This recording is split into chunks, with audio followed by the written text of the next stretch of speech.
ให้บ่บุญสารวัตรได้ไปห้านข้าวเมื่อกี้นี่นั่นฝากแล้วซื้อต้น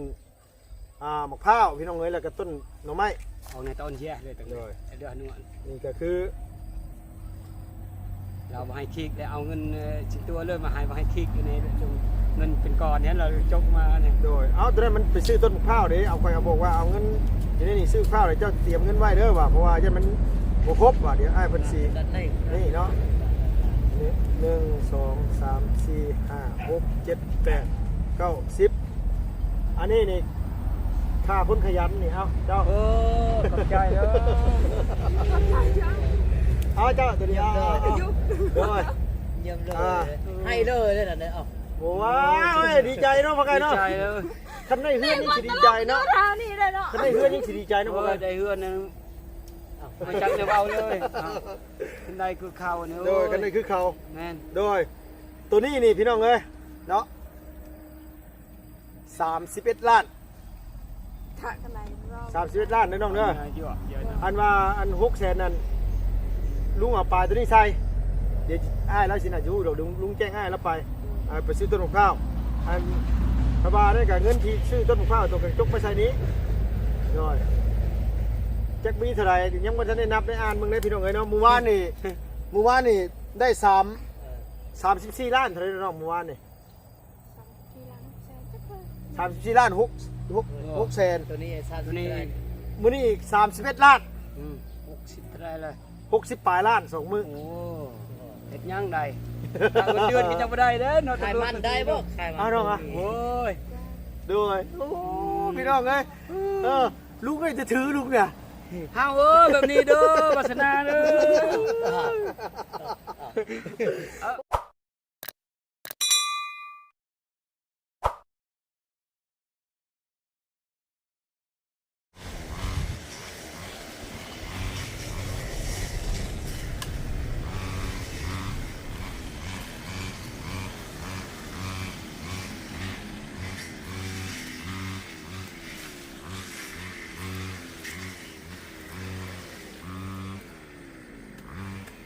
เชี่ยใหญ่ที่ไหนเนาะ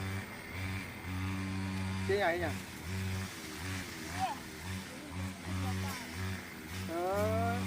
เชี่ยใหญ่เนี่ยคุณปลาเจ้าเชี่ยวมันจะใช้เอาจะใช้ฮอตใช้นี่นะโอ้โหตัวจิคุดนี่โค้งมานี่เฮ้ยโอ้ยเฮ้ยอาบน้ำอยู่กูมีอาบน้ำอยู่บ่อาบน้ำยังกันจามหมอนี่โอ้ยเจ๋งวะเนี่ยอาบน้ำจะเศร้านี่หวานที่มีกินยำนี่ตัวชีคุดจะพูดมาน้องเลยเนี่ยคุดมาจะพูดเดี๋ยวโค้งมานี้เดี๋ยวโค้งลงไปพี่ตัวเช็ดยาวจากเม็ดนี่เนี่ย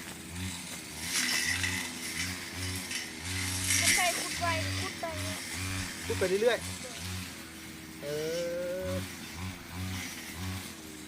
เอาแล้วโมนี่เสียยามันแล้วลุงเสียยานี่เนาะเพื่อนเสียยามันโอ้ประกาศดังใกล้เลยอันมาที่เหงื่อนี่คือหมายก็ว่าอันเอาไปไว้พูดเนี่ยกับตัวไม่ต้องสูดตัวหาซื้อผ่ายางมาอันว่าไม่เอาปกไก่กันยังเหมือนท่านในเศร้าอยู่นะเนาะแค่ปกไก่นี่ไหมโอ้ยเนาะสุกี้ไปใช้สุกี้ไปเผาโรงงานบอกมาเห็ดเปลี่ยนกับพอไก่พี่น้องเลยเพื่อนน้องคนไปเมื่อกี้นี่มาเปลี่ยนกับพอไก่สุกี้ไม่บ่มีเด้อพี่น้องเอ้ยบ่ดังเอาเด้อก็มีเด้อบ่ดังๆเอาเด้อน้องสิคุดกับไผสิคุดกับสุกี้บ่สิคุดกับไผนี่โอ้แล้วเป็นอย่างมาหมดนี่วะโบแมนแล้วถึงมาโบแมนจามนี่แล้วจามเป็นไข่เป็นนาวแล้วแบบนี้สบายดีป้าลุงไงเนาะ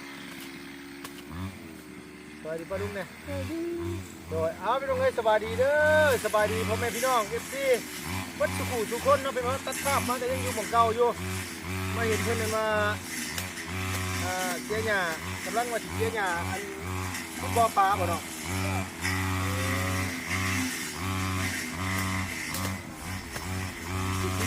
ค เสียไปทั้งว่าพุ่นเหมาะเสียมาทั้งพี่เลยโค้งไปพี่เสียทั้งโฮมพี่ก้อนบอกมาดิโดยเอาพี่น้องเลยเนาะต่อมาเบิ่งผลงานผู้สาวอันว่าขุดบ่อปลาน้ำกันจักสิฮอดขั้นตอนมื้อใดบุนี่เสียมาทั้งนี้เป็นบ่นาง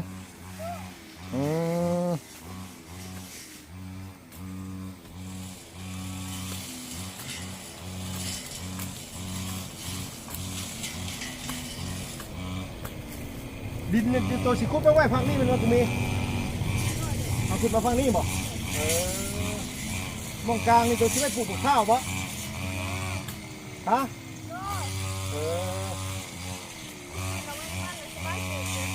โอเคเอ้ย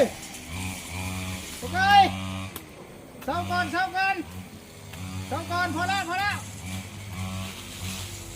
มาพี่เกี่ยวน้ำมันให้ดิพอไกลแล้วอันว่ากำลังอันนี้อยู่ต้นมะม่วงนี่ขนมบอกมะม่วงโตหรือมะม่วงใหญ่วะ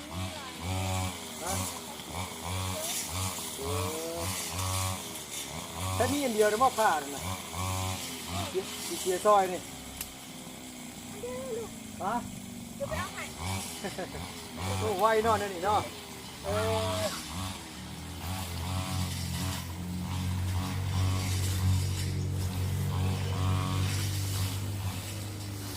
เดี๋ยวเลยซอยแต่ตรงนี้ก็เพื่อว่ามือหน้าหกมาเวทตรงนี้เพื่อได้เห็นว่าเอาปลาแล้วไปกินน้ำนั่นหัน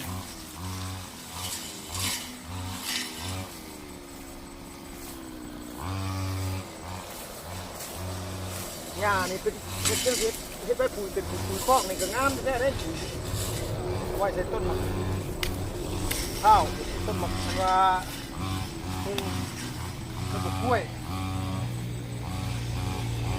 เขาขุดลงไปมันจีบพ่อหน้าพ่อน้องฮะพ่อบอก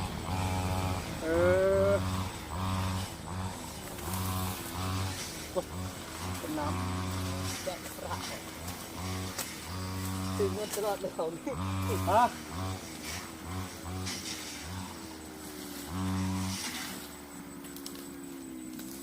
เตรียมเลยว่าไอ้นี่คือของขึ้นเรือนะไอ้อันนี้เขาว่านี่ให้น้องยืนไฟครั้งแรกได้บ่จะเล่าว่าทำเล่าว่าได้สิเป็นยังสายไฟเราอยู่นี่ก็อยู่นี่ว่าสายไฟไฟเล่าเมื่อไรสายไฟเราเมื่อ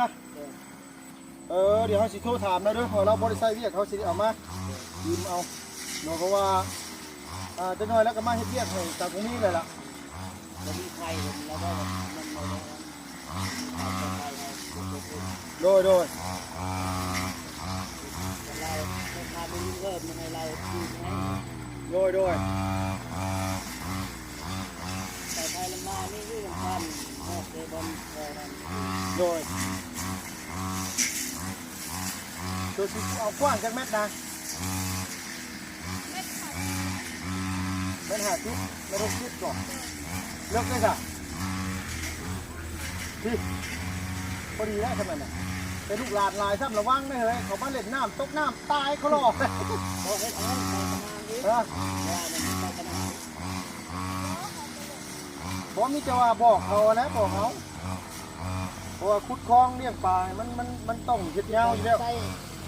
ขาเนี่ยรับแก้มกับใส่มันออกใส่ไม้ธรรมดาก็ได้ฮะขุดแบบนี้เลยล่ะขุดจะพูดมาโค้งมาพี่โค้งเขาพี่ขุดยาวแบบนี้แม่ขุดยาวแบบนี้ได้ดียาวแบบนี้ลงมาประมาณสักเม็ดยาวเขาว่าจะเอาประมาณสัก30 เมตรเป็นให้แก่นี่เนาะพี่เหนียวเช็ดโค้งจะพูดเหนียวโค้งมานี่แหละเขาโค้งตรงนี้โค้งของพี่ประมาณนี้ก็โค้งของพี่แต่จะเกี่ยวพี่แบบนี้นะเกี่ยวขึ้นมาเชิงพี่อันนี้เขาสิปล่อยวะอันนี้ไป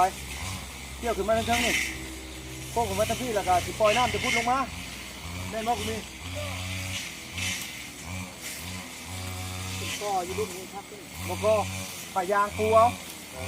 าพายางปูได้ พยายามปู ที่มันเย็นกว่านี้ น้อยพยายามปูเอาเพราะว่าท่านว่าเลี้ยงตัวนี้ไล่แล้วนะเวลาจับขายนี่เขาเอาจับอย่างนี้ขึ้นไปคิดว่างไม่หันเวลาคนมาซื้อก็ตักเอาอยู่หันขายเพิ่นนะตาผู้สาวเพิ่นว่างไว้ดอกจักสิรอดบ่รอดฮะอายฮุกอยู่นะมันเป็นลูกประทับก่อนให้มันได้ไล่ก่อนให้มันได้กินก่อนว่าง่ายซะน้อยดีเนาะเฮ็ดอย่างนี้เขาบ่ต้อง เพราะว่าเรื่องชายกินได้ก่อนรอกินก่อน โดยให้ได้กินก่อน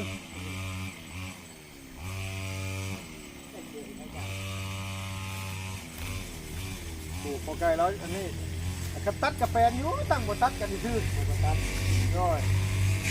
มีเวลาตัด ข้าวนี่เส้นบ่ดี เป็นมันสิตายไงเป็นจักปีก็ ต้องเอาไปกินหมอ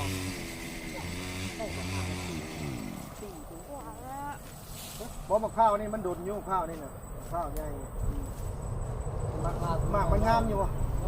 มากมันงามอยู่บ่ ใช่ไหมต้องจุดใส่พวกไก่ ยังดีได้มันบ่ตายเนาะ มีจ้างที่ตัวสมาเดี๋ยวลุกนึง โดยมาสิได้เอารางวัลให้นี่ เมื่อยได้เมื่อยแตกเหงื่อแตนเนาะ มีแต่เอาผ้าอีกครับ โดยสบายดีพี่น้องเด้อพ่อไก่เด้อ นี่มึงแป้งในรถแดงเงินครับ แต่งเฮือนอันมาน้องเคยกระลุดรับเปลี่ยนให้เลยแล้วว่ะ ได้ บ่ได้ถามแล้วว่าเท่าไหร่แต่ก็เจ้าเฮ็ดให้เลยสิบ่ฮอดล้านดอกมั้งเปลี่ยนกุญแจซื่อเปลี่ยนกุญแจก็เป็นล้านข่อยก็ย้อมกันแล้วข่อยก็ได้ ได้แล้ว เปลี่ยนตะกี้ประมาณ3 แสน วัน3 สั่ แสน ง ไป ชิมก็ได้บนได้สั่งชิมแบบว่าอันนั้นประมาณแหกประมาณ4 โมงสั่ง สั่งสินะคันว่านั่นอ้ายจะไปนี่เลยเฮือนเอื้อยล้มดีหั่นไปถามแล้วว่าเอื้อยสั่งสิให้เฮาได้บ่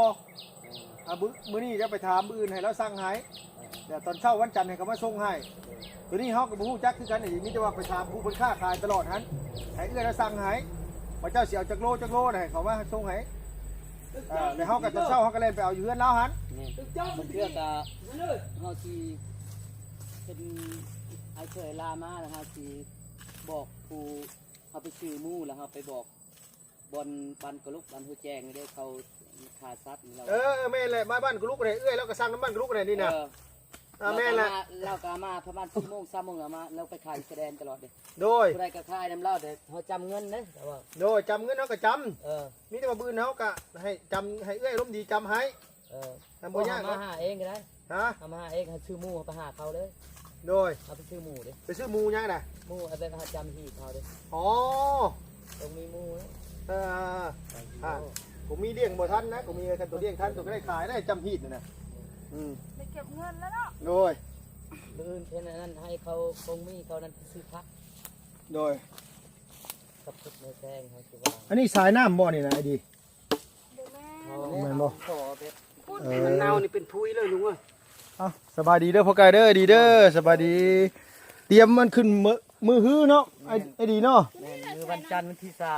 ใส่น้ำมันต้อง แบบนี้บ่อันเพิ่นต่อมาแต่พุ่นน่ะนะ ใช้ลูกจอกตะกี้เด้อ มันเหนียวได้ยางตัวนี้เดี๋ยวดู เหนียวแน่ หาซื้อบ่มีเลย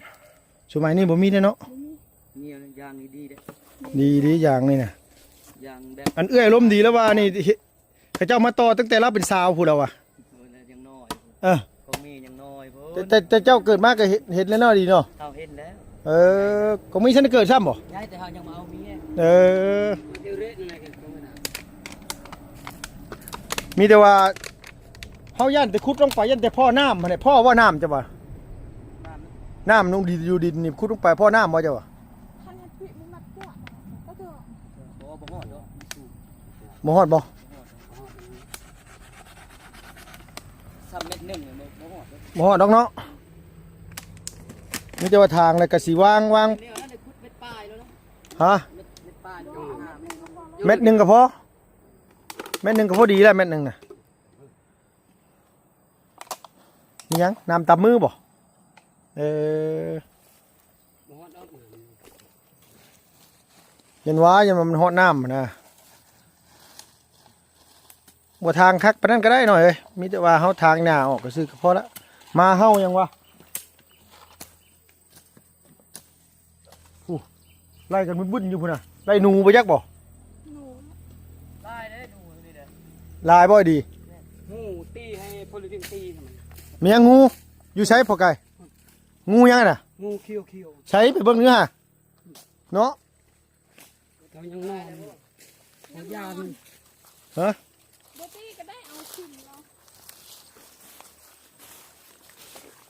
ไม่ใช้ เขาไปแล้วบอก ฮะ พ่นแล้วนอนเห็นบ่เมื่อกี้นี่แล้วนั่นย่างอยู่แล้วนอน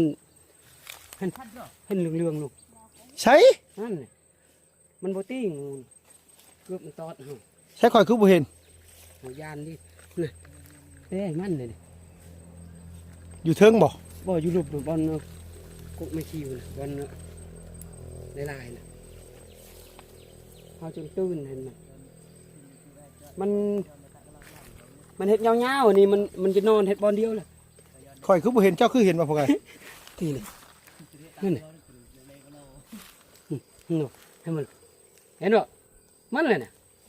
คือใบไม้เลยน่ะ ฮะ มันน่ะเบิ่งเอาไม้เด้อ โดย เด้อเอาแง่ใช้เด้อ โดย ขอยาหน่อยดิลุงงูนี่พองตัวนี้ เอ เห็นบ่ อย าหนึ่งลุงเห็นบ่มันเขียวๆเหลืองๆมันเนาะ อ๋องูเขียว งูเขียวงูเขียว โอ้ยใหญ่เด้อนะลุง โดยงูเขียว เอายาหน่อยดิ บอกมีตัวสิคุดแต่พี่บ่น้องมานี่นะคุดแต่พี่บ่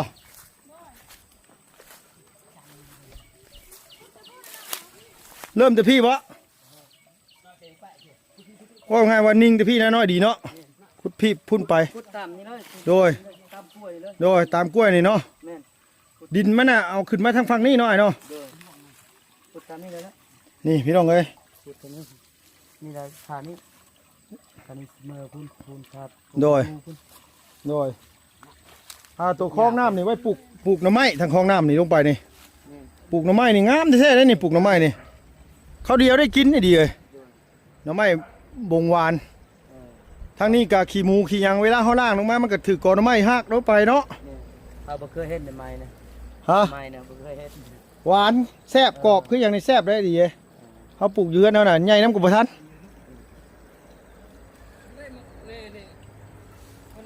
บ่แม่ก้นเนาะแม่เสียดายแม่ก้นเนาะ บอกคันว่านั่นกับป้าไว้ก่อนเขาได้กินก่อนจังอันนี้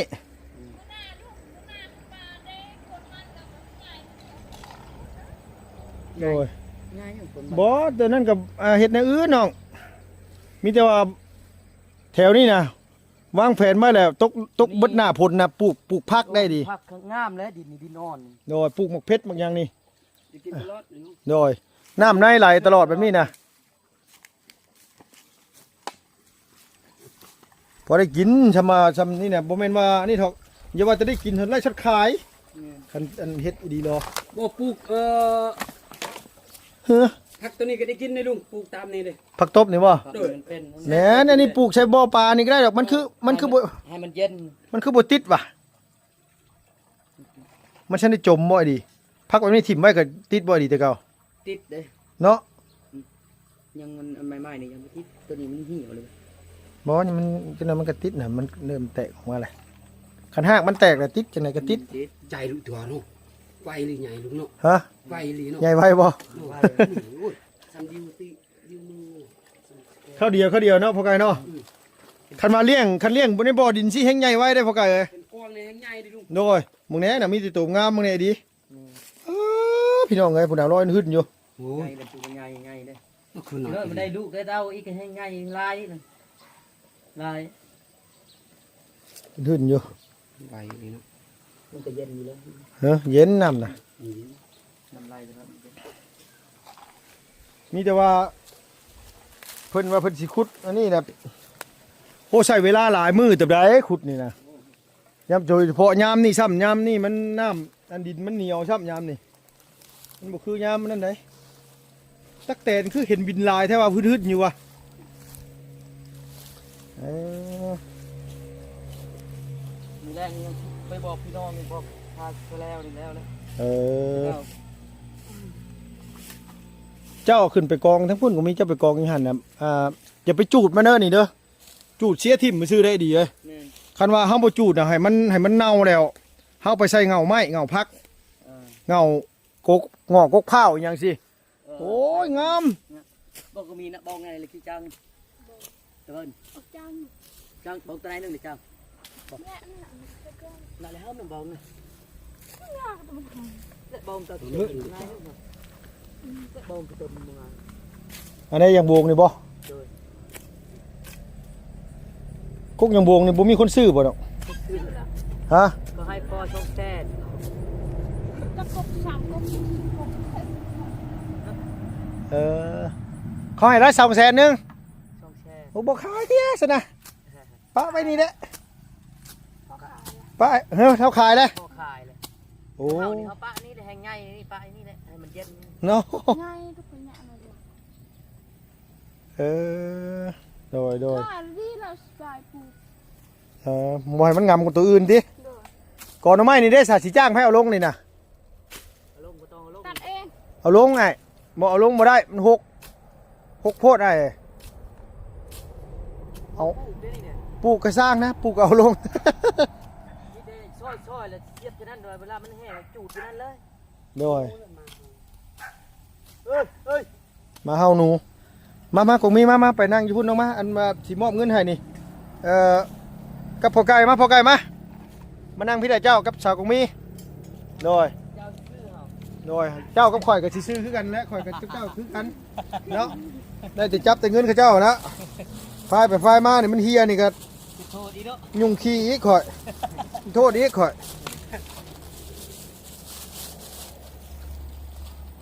ผู้โชคดีผู้ตัดมาเพื่อเนี่ยสิพอได้นั่งน้ำนี่นะยันว่า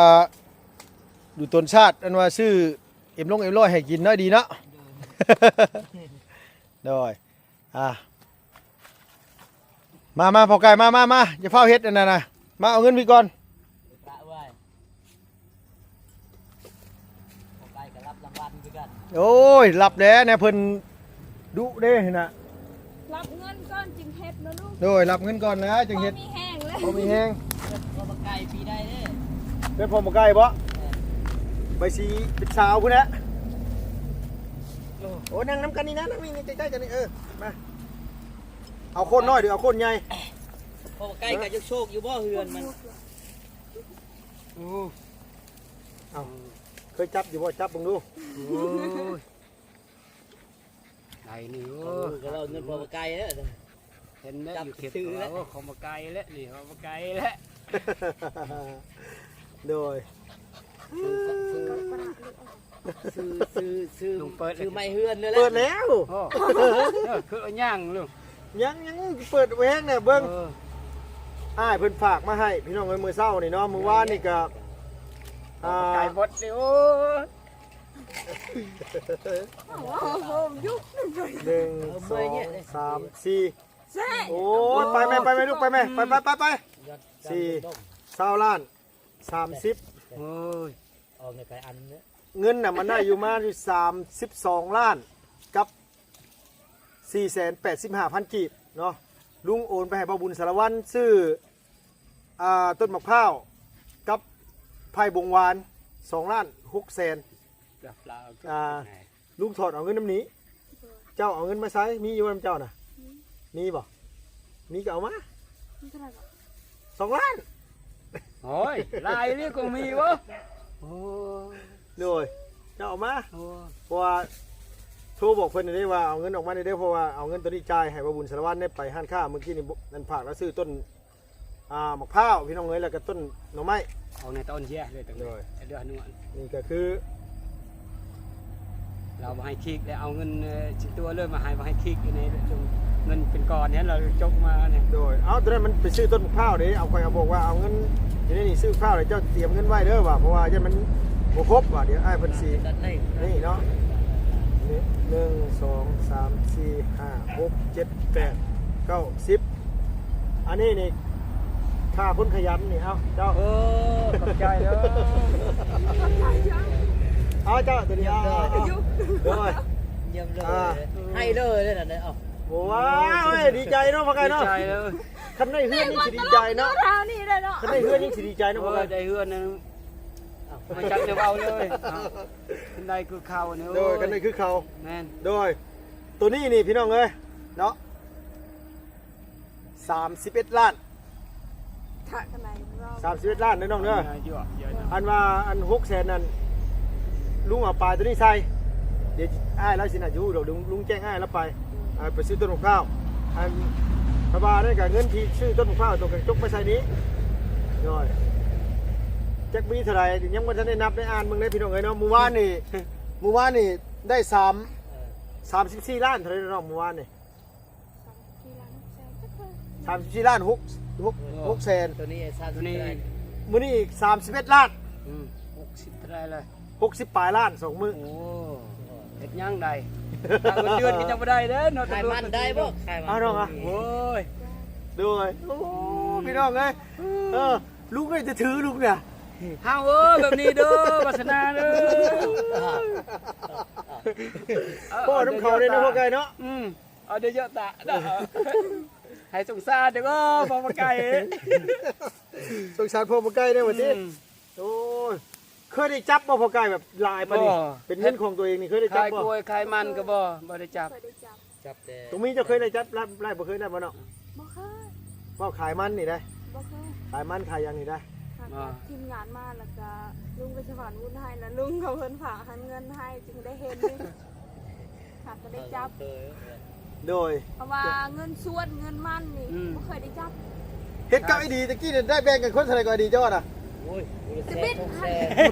น 50 ผู้ลาสิบ้านลุงนี่ เบอร์50,000 ให้บาป50,000 คนละ50,000 แม่น50,000ผู้ละ70,000เขา6คน จนกงมีออกเลย ก็มีอ่องเลยก็มี จะบิดหันบ่ได้จ้างเขาเท่าไทยบ่มีทุนเด้เอาทางเอาเองทางแล้วก็ปลูกเลย โดย ปลูกเลยพอทายหันได้พอลุงทุนพอดเด้ โดยโดย กับปันกันพูละ50,000 เออ ที่เหลือหันเอาไปล จะ ง น้อย ทุน หาก็ พ พ อ อ ด แซงก็จ้างเขาชีด แล้ อี ว ก ก็ เขาชีด เอา ซื้อ ไปล ไง งทุนพอดหันยากก็6มันก็บ่งาม โดยโดย ทายหันก็ได้พูละแสน ลุงให้รางวัลนี่แหละเขามื้ออื่นจะไปก็พอเลี้ยงไปซื้อไปเวียดแล้วคอยจะเปลี่ยนเงินดงคอยจะซื้อยาฉีดยากล้วย สิยังกล้วย โดย แล้วก็ กระปะกับ อันนี้เดี๋ยวคอยสิซื้อนี่มาให้เด้อ โดย ซื้อผักบุ้งมาให้เฮ็ดนานอันแม่บ่ไม่ใกล้นะเฮ็ดนานผักบุ้งให้ข่อยแน่ปลูกก็กินเองที่เจ้าเนี่ยนี่เนี่ยปลูกบักแตงบักเต้านี่ก็ปลูกก็กินน้ำลูกน้ำลานที่อ้ายแล้วอยากเฮ็ดอันนี้นี่คือ อันนี้นี่บ่แม่นอย่างใดพี่น้องเอ้ยนี่เนาะคืออ้ายเพิ่นน่ะอยากให้สาวกงมีเฮ็ดสวนซื้อไผ่ซื้อมะพร้าวซื้อหยังลงเลยสาวกงมีเพิ่นไปเบิ่งในคลิปแล้วเพิ่นเห็นว่าเอาขุดบ่อเลี้ยงปลาแล้วมันสิง่ายกว่า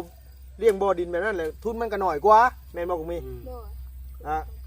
ขุดแล้วก็สินี่แล้วก็สิปลูกเฮ็ดสวน เอาเนี่ยโอ้ย เฮ็ดสวนนี่นะบ่แม่นต้องเว้าไอ้ดี เก็บไว้เดี๋ยวเรา กินตลอดชีวิต เรื่องชีวิต คือพืชระยะยาวนี่คือมะกล้วยนี่นะ โดย 4 ปีขึ้นไปโมเมนต์มะพร้าวนี่4 ปีขึ้นไปตัวเก็บขายได้ตลอด คนอื่นขายหมัก25ตัวขายหมัก15กันซ้ำตัวสิเอาน้อยดีเนาะ แม่ กลับไป10ล้านนี่บ่ลุง ชวนหน่อยเอง กลับไป10ล้านนี่บ่ลุง ฮะ กลับไป10ล้านบ่ อันนี้ว่าตับตัวนี้ตับละ5ตัวนี้นะตัวนี้เจ็บตับละ10ตัวนี้ ตัวนี้5เนาะ ตัวนี้5นี่ จับ ตัวนี้ห้า เข้าแล้ว แม่ พอไกล ตัวนี้10 บ่แม่น แม่นบ่ได้สั่งตัวนี้5ตัวนี้10 บ่แม่น ตัวนี้ อันนี้5อันนี้ โอ้ 5 ตัว ตัวนี้ นี้ 10 ตัวนี้10ตัวนี้10 30แม่น นั่นแหละ31ล้านโดย มาเด้อมานำเฮานี่เด้อเทนาเด้อเทวดาเอ้ยมาซอยพอประกายเด้อได้และได้สำนีโอ้ยสุดสันแล้ว โดย โอ้นายได้เฮือนก็ โดยเพื่อนกับผมมีชนมงสิอยู่เลยเนาะพ่อไก่เนาะ มีบอนชนก้นกิน ขึ้นได้สำนีแล้วก็จะซื้อไม้เฮือนหมดเลยขึ้นปะ ขึ้นได้เฮื ละ อนเนาะ บ่มีหยังเทละนะไปซื้อ โดย ขึ้นได้แล้วไปซื้อหมดเลย โดย 30ล้านเนี่ยมง อ้ายผู้เก่าผู้เดิมมาแหละพี่น้องเอ้ยเนาะเพิ่นฝากมาให้ลุงซื้ออ่าวงกบในชุดก่อนนั้นแล้วก็อันนี้นี่ฝากมาให้ค่าสร้างนะมันเหลือกับลุงสิไปสร้างแห่แล้วก็บ่แม่นสร้างปูนแล้วก็สร้างทรายแล้วก็สร้างเหล็กสร้างลาเนี่ยบ่รู้ว่ามันสิเบิดเท่าใดแต่ว่าค่าสร้างน่ะ42ล้านค่าสร้างเฉพาะเฮือนเสาก็มี42ล้านค่าสร้างให้ซื้อดีเลยไปซื้อวงกบเมื่อวานนี่ก็20ปลายล้านก็3งวดที่เราฝากมานี่ก็เกือบ100ล้านน่ะ เกือบร้อย 2-3มื้อนี่ โดยสองมือที่เราผ่านมาฝากมานี่ก็มันตกอยู่ดุงกับพอดีไล่น้องกูมีเนาะ เนี่ยมันลายเนาะ แมนแต่เพราะว่านี่เงินอยู่ในข่าวกูมีได้ข่อยกับลุงมาไล่เดือดเท่าไรลุงกับมาหายเลยสลึงหนึ่งลุงก็ไปถอดเนาะมากับมีจะมอบให้เราเพราะว่าลุงไม่อยากเก็บไว้พ ราะว่าเก็บไว้ได้ใช้เงินเพิ่นน่ะมันเบิดแล้วเฮาต้องหาแลนมา ทุกลุง ทุกเฮาเองนะพวกไอ้คนนี้ แม่น ปกติมันเป็นมาหลายลังเลยเด้ แม่น คือแบบว่าอันนี้น่ะคือแบบว่าเฮาเฮ็ดเวียกกันแหละก็คือแบบว่าคืออันที่ผ่านมาน่ะแบบว่าคือมันบ่มีคนอยู่เฮือนตลอดนะแบบเขาก็บ่กล้าจับสินะนี่แบบว่าฝากไว้นำตะพ่อทำแม่แล้วแบบนี่คือลุงก็บ่กล้าถือมันหลายเฮาบ่กล้าถือแบบบัญชีลุงก็บ่ได้มีนะบ่ได้มีบัญชีบ่ได้มีหยังแบบว่าคือลุงมีแต่เงินสดอย่างเดียวสินะเอาออกมาแล้วก็มีแต่ว่าฝากไว้นำเพิ่นฮะมีค่า ออกกี่ตัวจุ เอียงอันนี้ก็มันจ่าย น้องเพิ่นก็ฮู้นำกันจ่ายนำกันเลยเอาได้บายจะถุงมันเลยค่อยนะ ขอบคุณลุงว่ะ โอ้แนวมันแล้วนะขอบคุณเพิ่นแล้วนะเดี๋ยว เฮาบ่จักโอ้ยพรนี่โอ้ยจะสั้นกันได้ซำนี้โอ้ยเฮานี่นอนบ่หลับเลยก็บ่ได้จงได้2-3มื้อมันไปซื้อเลยแหละไปซื้อของในไส้เลยแหละจงแล้วบ่ได้ยันหมดไว้แล้ว นี่แหละคันมามันอันนี้ก็มีแต่ว่าคันมาน้องเพิ่นอยากเฮ็ดนั่นนี่คันมาสมมุติว่าเฮ็ดเรือนในซ่านแล้วก็เรื่องเครื่องปลูกเครื่องพังลุงก็สั่งมาได้แล้วแล้วก็ลุงไปสั่งน้ำอยู่บ้านน้ำแน่เอาไม้นายดีเฮาเอามาให้บ่บุญสารวัตรเอามา10ก๊กอันน้ำไม้บงหวานแล้วอยู่บ้านเฮาเนาะไปอันว่าให้เขาเพาะพันธุ์ให้เฮามื้อนั้นมีอยู่ประมาณ16ก๊กแต่ว่าอยู่หั่นก็ขายต้นนึงน่ะ200,000ได้300,000นี่แหละตัวนั้นมันบงหวานมันหน่อใหญ่คันมันมีหลายมันมีหลายเกรดว่าไงเบอร์1เบอร์2เบอร์3เบอร์9ใหญ่สุดอยู่เฮือนเบาคุณนั่นที่เอาลูกมาปลูกนี่เบอร์9ใหญ่อันนั้นเราขายต้นละ300,000กี่ บ่บุญสารวัตรซื้อมานี่คือว่าเราบอกว่าต้นละ100,000บ่ต้นละ100,000อันนี้มันเป็นน่าจะเป็นเบอร์2มันเป็นนอน้อยแบบว่าสมมุติว่ามันเกิดนอกอะ7-8 นอจังโลนะคันว่าอยู่เฮือนน่ะมัน3 นอ 4 นอโลอยู่เฮือนเฮาน่ะหน่อไม้นั่นน่ะบ่ต้องห่วงนะเพราะไก่นึ่งข้าวแล้วปอกต้มลงไป10 นาทีเอามากินนี่โอ้ยแซ่บหวานมันเกิดขึ้นมานี่เอาไปขายย่ำแรงหั่นไปขายตามห้านเวียดห้านอย่างดีๆเอ้ย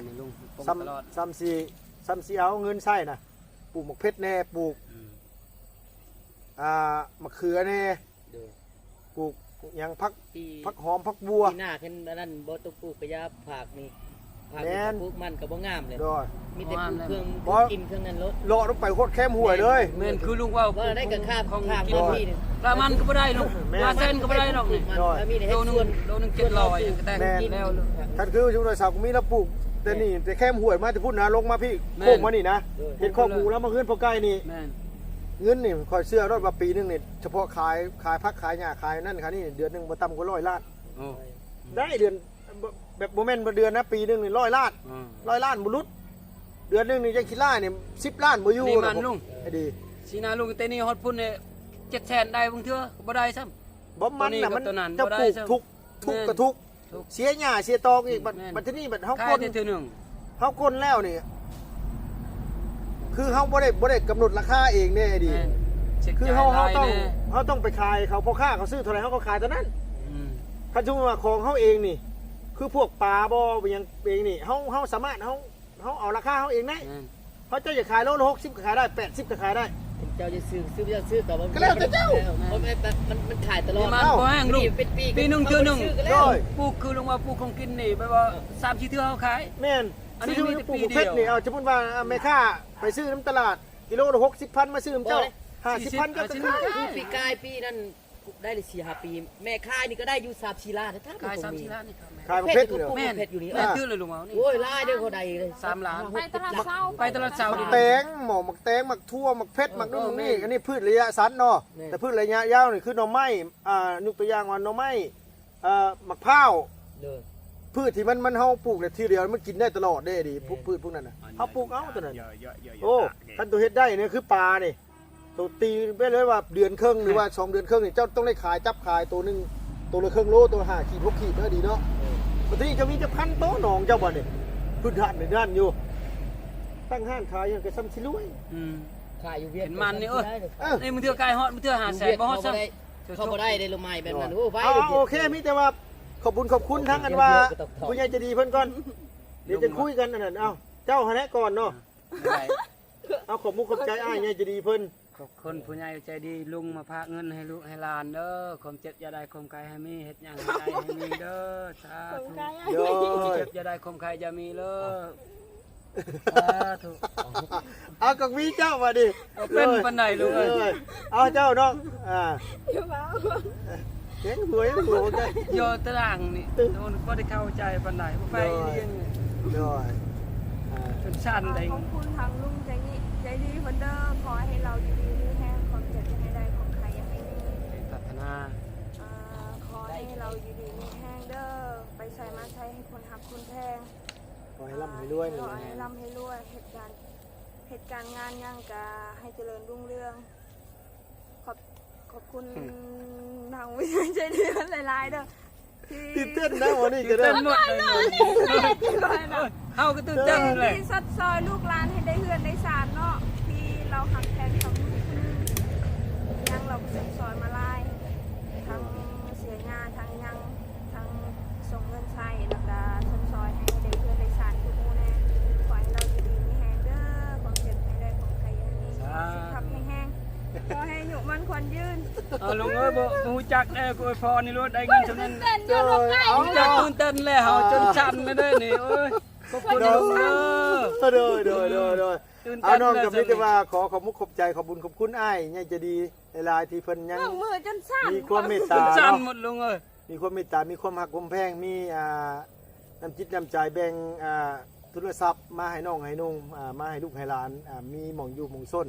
มีหม่องทำมาหากินเลี้ยงปูเลี้ยงปลาเลี้ยงหมูเลี้ยงทุกสิ่งอย่างอะไรที่อ้ายสดได้ซอยเนาะปลูกมันทุกสิ่งอย่างที่อ้ายเฮ็ดอ้ายทำที่ผ่านมาก็ซอยมาหลายกูหลายคนทั้งบ้านเทิมอ้ายแล้วก็ซอยรุดให้รุดนะโอ้ยเข่าเขียวคักอ้ายเอ้ยเดี๋ยวน้องมีโอกาสน้องสิเข้าไปถ่ายให้อ้ายเบิ่งเนาะมีแต่ว่าขอให้อ้ายอยู่ดีมีแห้งหายเจ็บหายไข้หายพยาธิโรคาที่เป็นอยู่เจ็บหลังเจ็บแอวก็หายวันหายคืนได้เด้อจังได๋ก็สุขภาพพันไม้แข็งแรงให้ร่ำให้รวยเนาะขอให้เจริญได้เด้อสาธุผู้ใหญ่ใจดี FC เบ่ทุกทุกคนเนาะ อย่างเยอะเลยใหญ่ จนสั่นลุงแต่ก็ได้เงินลายนี่โอ้ยเฮาจนสั่นบ่เป็น บ่เลย พ อันนี้นี่คือบ่แม่นว่าอ้ายแล้วซอยแต่ตรงมีได้เนาะไกล เด้อ เฮือนแม่นตะกินกำลังข้างกับ เออ อันนี้แหละครับอยู่บ้านเทิมอยู่เมืองพลานไซเราจ้างเขาเจ้ารุดหน้าน่ะประมาณ5-60 ล้านนี่แหละหน้าเขาเจ้าเดี๋ยวนี้เข้าน่ะงามเขาเจ้าถ่ายไม้เบิ่งน่ะงามเลยแบบเขาเจ้าเราแปลงหน้าได้เราแปลงอันนั้นให้เขาเจ้าแปลงให้เป็นหน้าน้อยเราซอยมาหลายบ่อนนี่แหละอ้ายแล้วก็ตกมาปีนี้แล้วก็บ่ค่อยสบายปานใดเจ็บแอวแล้วว่าก็ย่างคล้ายๆในแล้วเราว่ามีแต่ว่าให้อ้ายเพิ่นเซาไวๆดีไวๆน่ะเนาะไอ้ดีเนาะเพิ่นก็เฮ็ดบุญเฮ็ดกุศลมาหลายพี่น้องเอ้ยเนาะเอาเพิ่นยัง FC เพิ่นยังจะดีเบิดสุขุสุคนเนาะเพิ่นเนาะไปเด้อเพิ่นเด้ออยู่ดีมีแฮงสบายดีเด้อโดยเนาะไปละพี่น้องเอ้ยโดย ไปบ้านเถอะบ้าน อยู่นะนี่ไง